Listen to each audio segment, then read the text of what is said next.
Hey, this is George Washington Carver, Black Americans of Achievement.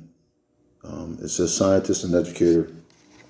This book is about George Washington Carver. This is chapter 3. I'll read aloud. It's called Midwestern Wanderings.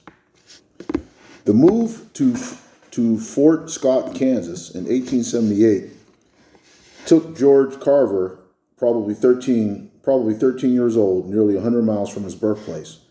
Never before had he dared to venture so far on his own.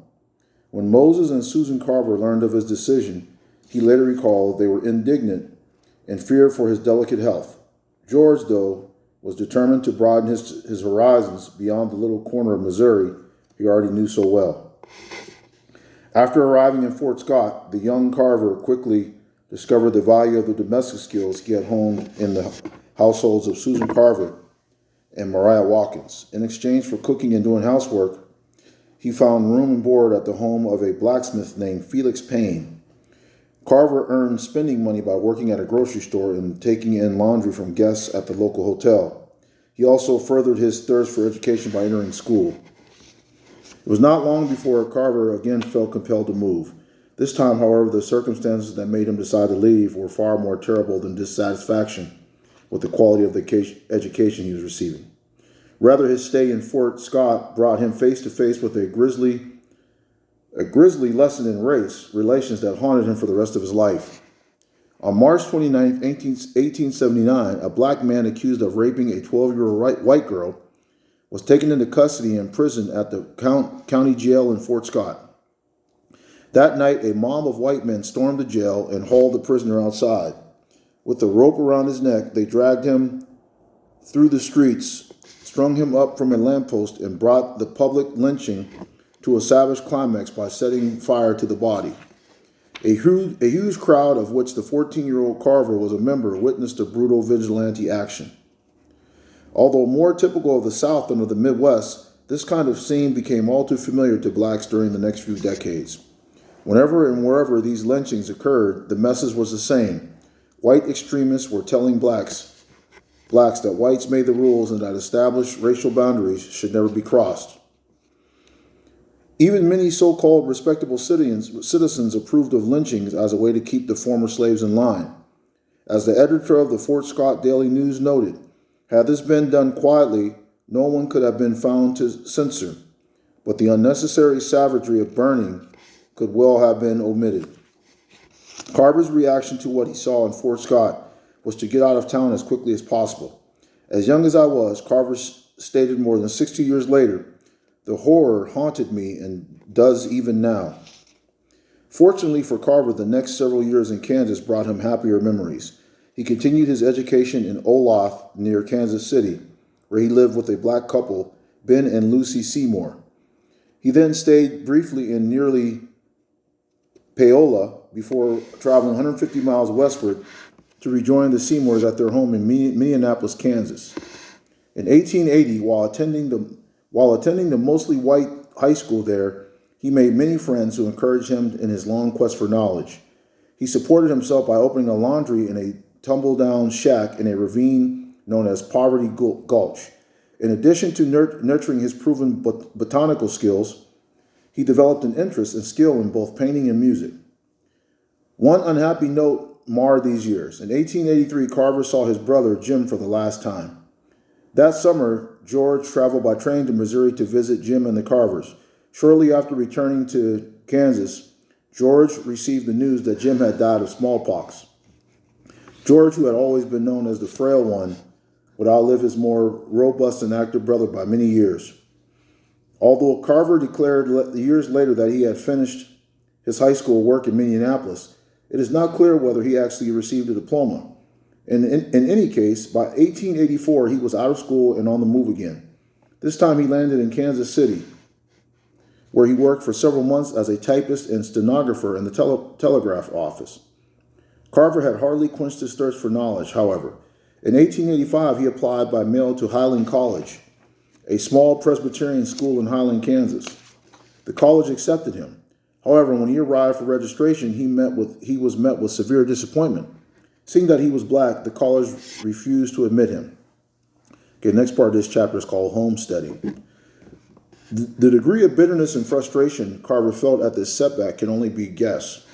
But it's clear that he chose at this point to put off his schooling and did not attempt to enroll at any other school for the rest of the decade.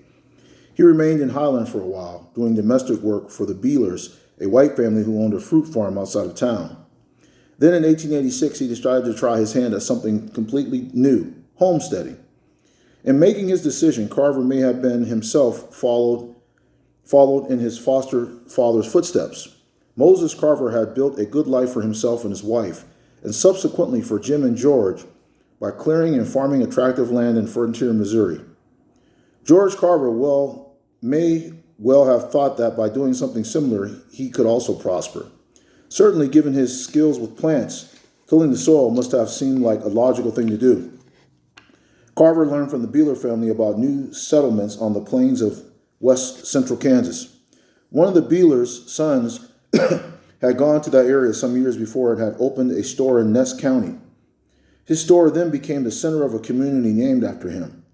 Beeler, Kansas seemed to Carver like a good place to make a new beginning. The land in Ness County was subject to the terms of the Homestead Act of 1862, which Congress had passed as a way to encourage settlement in the country's vast, unpopulated stretches of Western territory. Under the law's provisions, anyone could pay a small registration fee and file a claim to 160 acres of public land. After 5 years of living on and cultivating the tract, the homesteader could then gain permanent title to it. Despite the cheapness and availability of land, supporting oneself by homesteading could be hard and expensive. Working the land required backbreaking labor and costly equipment. Accordingly, many settlers ended up selling their claims before obtaining the final title. Claims that switched hands in this way were called relinquishments. And it was such a relinquishment that Carver purchased shortly after his arrival in Ness County during the summer of 1886. Carver's tract was located south of the town of Beeler. His first task was to build a house, which took several months. During this period, he found work and lodging by helping another settler, George Steely. Like most of the residents of Ness County, Steely was white. It did not seem to matter to him that Carver was black, and in the months ahead, Carver found acceptance within the entire community as he shared in the common struggle of life on the prairie. Because of the life of timber, the house Carver built was like that of many of his neighbors, made from sawed bricks. He cut the bricks himself from the firm, grassy earth and constructed a tiny, thick-walled, single-room dwelling that measured a mere 14 square feet. It had a door, one window, and a roof made of sod and tar paper. He furnished it with a bed, a few chairs, a small table, and a stove. Nearby, he planted 17 acres with corn and other vegetables and tried, without success, to find water. He eventually resigned himself to hauling water from Steely's adjoining land. In addition to doing what was needed to survive, he kept up his scientific interest by collecting local rock and mineral specimens and starting a makeshift conservatory of native plants. Not content to keep to himself, Carver also took part in community life.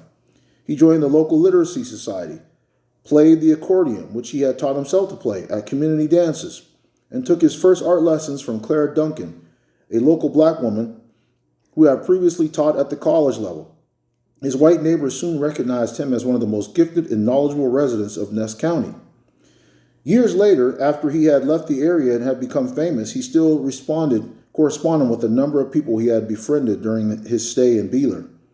And in a 1935 letter to the editor of the Ness County newspaper, he wrote, "I want to say to the good people of Ness County that I owe much to them for what little I have been able to accomplish, as I do not recall a single instance in which I was not given an opportunity to develop the best that was within me."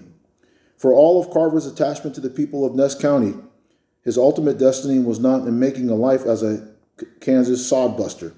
He borrowed $300 in 1888 to secure final title to his land, but chose not to stay on it much longer. The region's fierce weather, with its winter blizzards and summer droughts, made life especially hard, and it is more than likely that he found farming inadequate to satisfy his intellectual curiosity, not to mention his basic subsistence needs. In about 1889, he left Ness County and had once more become a wanderer this time heading east. He kept the deed to the land until 1891, when trouble with his loan payments forced him to turn it over to the creditor. New friends in Iowa. By 1890, Carver's wanderings had taken him as far as Winterset, Iowa. There he found work as a hotel cook and once again opened a laundry. His religious faith took him to several local churches. At one of them, he met a well-to-do couple, Dr. and Mrs. John Milholland. His friendship with them was to be one of the most significant of his life. The Milhollands, who frequently invited Carver to their home, were impressed by the breadth of his knowledge, all of the more remarkable when one considered his erratic education and his artistic and musical talents. They were sure that this young man, by then about 25 years old, was destined for better things. They helped bring his life into sharper focus by urging him once more to pursue higher education. Carver may well have balked at the idea at first, remembering his unjust rejection by Highland College. The Milhollands, however, knew of a school that admitted students without regard to race, Simpson College, in nearby Indianola. With his friend's encouragement, he applied and was accepted. In September 1890, Carver arrived on campus. His wanderings were nearly over.